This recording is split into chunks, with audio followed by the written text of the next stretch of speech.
تو عزیزان محترم ایک فہرست دی پروردگار عالم نے کہ لباس نعمت ہے، رزق نعمت ہے، غذا نعمت ہے، اچھی سواری انسان کے لیے نعمت ہے، اچھا گھر انسان کے لیے نعمت ہے، اچھے خاندان والے انسان کے لیے اچھی نعمت ہے، اچھی فیملی انسان کے لیے نعمت ہے۔ تو نعمتوں کی ایک فہرست پروردگار عالم نے عطا فرمائی مختلف مقامات پر۔ میں نے سورہ نحل سے یہ آیتیں آپ کی خدمت میں پیش کی، اور اب سورہ لقمان میں آواز دی، اور بڑے تیور کے ساتھ آواز دی۔ 31واں سورہ ہے قرآن مجید کا۔ الم ترو ان اللہ سخر لکم ما فی السماوات وما فی الارض واسبغ علیکم نعمہ ظاہرۃ وباطنۃ ومن الناس من یجادل فی اللہ بغیر علم ولا ہدی ولا کتاب منیر۔ الم ترو، کیا تم نے نہیں دیکھا؟ خطاب ہے، الم ترو، کیا تم نے نہیں دیکھا؟ ان اللہ سخر لکم ما فی السماوات وما فی الارض، اللہ نے تمہارے لیے ہر وہ شے جو زمین میں ہے اور ہر وہ شے جو آسمان میں ہے وہ تمہارے لیے اللہ نے مسخر کر دی ہے۔ پہلا ٹکڑا آیت کا کہ تم نے دیکھا نہیں کہ اللہ نے آسمان و زمین کی ہر شے تمہارے لیے مسخر کر دی ہے۔ وَأَسْبَغَ عَلَيْكُمْ نِعَمَهُ ظَاهِرَةً وَبَاطِنَةً، اور اللہ نے اپنی بھرپور نعمتیں تمہیں عطا کی ہیں۔ وہ نعمتیں کچھ ظاہری ہیں کچھ باطنی ہیں۔ اسبغ علیکم نعمہ ظاہرۃ و باطنۃ، کچھ ظاہری نعمتیں ہیں کچھ باطنی نعمتیں ہیں۔ ومن الناس من یجادل فی اللہ، لیکن انسانوں میں ایسے لوگ بھی ہیں جو اللہ کے بارے میں جھگڑا کرتے ہیں، اللہ کے بارے میں بحث کرتے ہیں۔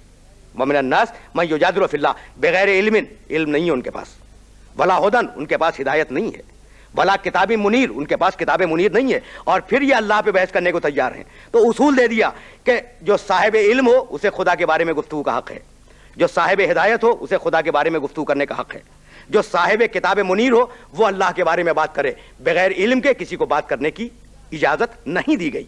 تو بے اختیار اس آیہ مبارکہ میں یہ جملہ رکھا گیا کہ وَأَسْبَغَ عَلَيْكُمْ نِعَمَهُ ظَاهِرَةً وَبَاطِنَةً، اللہ نے تمہیں اپنی نعمتیں عطا کی، وہ نعمتیں ظاہری بھی ہیں وہ نعمتیں باطنی بھی ہیں۔ ظاہری نعمتیں اچھا لباس، اچھا گھر، اچھی سواری، اچھا رفیق سفر، اچھی شریک حیات، یہ ساری وہ نعمتیں ہیں جو ظاہری نعمتیں ہیں۔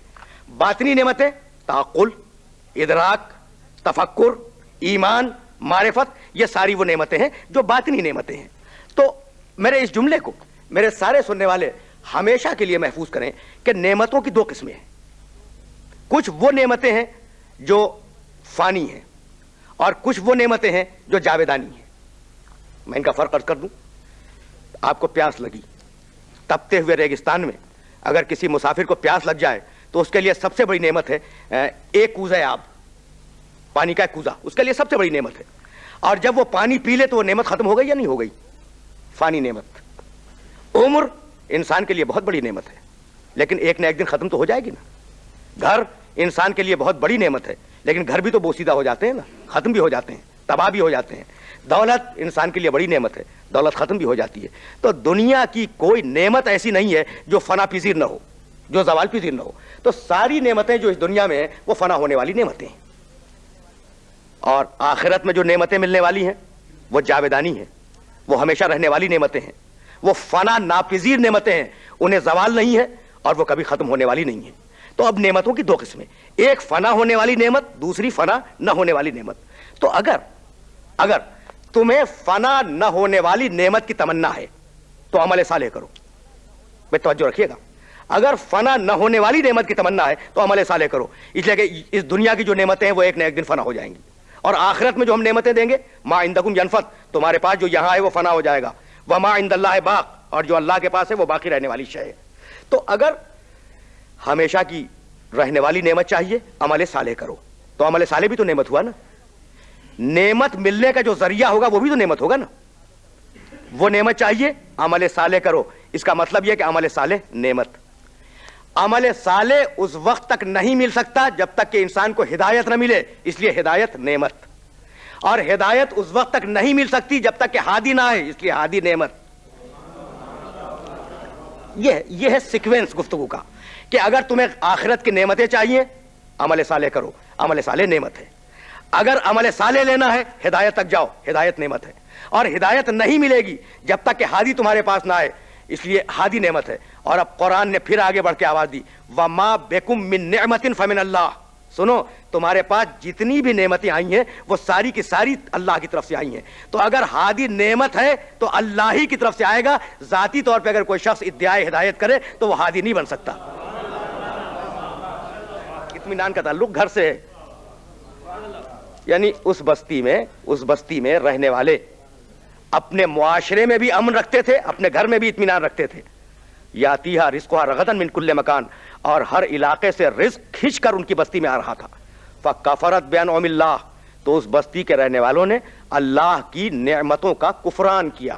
ابھی ہم شکر تک پہنچے نہیں ہیں, ابھی تو نعمت کی تشریح پہ گفتگو ہو رہی ہے. فکفرت بانعم اللہ, انہوں نے اللہ کی نعمتوں کا کفران کیا, انکار کیا. فاذاقها اللہ لباس الجوع والخوف, تو اللہ نے انہیں دو عذابوں میں مبتلا کیا. فاذاقها اللہ لباس الجوع والخوف, بھوک کا عذاب, خوف کا عذاب. بما کانوا یصنعون, اور یہ عذاب ابتدا نہیں تھا, یہ ان کے کرتوت کا نتیجہ تھا. تو میں نے ابھی پہلی آیت عرض کی ہے, اس کے بعد کی آیت ابھی عرض کروں گا. دیکھیے ایک بستی ہے, اس میں امن ہے, اس میں اطمینان ہے, اس میں رزق کھنچ کے آ رہا ہے پوری دنیا سے, اور اس بستی کے رہنے والوں نے اللہ کی نعمتوں کا انکار کر دیا. یہی ہے نا, اور اللہ نے انہیں عذاب میں مبتلا کیا. اور وہ عذاب کیا ہے؟ خوف کا عذاب ہے, بھوک کا عذاب ہے. بھائی وہ نعمتیں کیا تھیں جن کا انکار کیا؟ اس بستی کے رہنے والوں نے کون سی نعمتیں تھیں اللہ کی جن کا انکار کیا؟ رزق آ رہا ہے, امن ہے, اطمینان ہے, مطمئن زندگی گزار رہے ہیں, وہ نعمت کیا ہے؟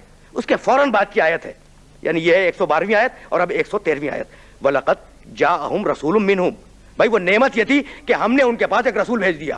فَكَذَّبُوهُ, اور انہوں نے مل کے اس کی تکذیب کر دی. فَأَخَذَهُمُ الْعَذَابُ وَهُمْ ظَالِمُونَ, تو عذاب نے انہیں اپنی لپیٹ میں لے لیا, اس لیے کہ وہ حالت ظلم میں تھے, وہ رسول کا انکار کر رہے تھے. تو آپ نے توجہ فرمائی کہ وہ نعمت جس کے انکار پر ان پر عذاب آ گیا, وہ نعمت رسالت کی نعمت ہے, اور وہ نعمت ہدایت ہے. فاخذہم العذاب وہم ظالمون, ان کے پاس ہم نے رسول بھیجا, انہی میں سے تھا وہ رسول, انہوں نے اس کی تکذیب کی, اس کا انکار کیا, ہم نے انہیں عذاب میں مبتلا کیا. اب میں اپنے سارے معزز سننے والوں کو متوجہ کر رہا ہوں فقط ایک لفظ کی طرف, اور ظاہر ہے کہ گفتگو اس منزل پر رک جائے گی اس تقریر کی حد تک. دیکھیے ایک مرتبہ آیات کو اور سماعت کریں, ان دونوں آیتوں کو. ضرب اللہ مثلا قریۃ کانت آمنۃ مطمئنۃ یاتیہا رزقہا رغدا من کل مکان فکفرت بانعم اللہ, یہ ایک کلیدی لفظ. تو اس بستی کے رہنے والوں نے اللہ کی نعمتوں کا انکار کیا. دیکھیں نعمت ایک, انعم یہ اس کی جمع ہے, بہت سی نعمتیں, تو انعم کا لفظ استعمال کیا نا. فکفرت بانعم اللہ ہے, اس بستی کے رہنے والوں نے اللہ کی نعمتوں کا انکار کیا, اور فوراً بعد وہ نعمت کیا بتلائی؟ لقد جاءہم رسول منہم, ان کے پاس انہی میں سے ہم نے ایک رسول بھیجا تھا. تو رسول ایک نعمت ہے یا بہت سی نعمتیں ہیں؟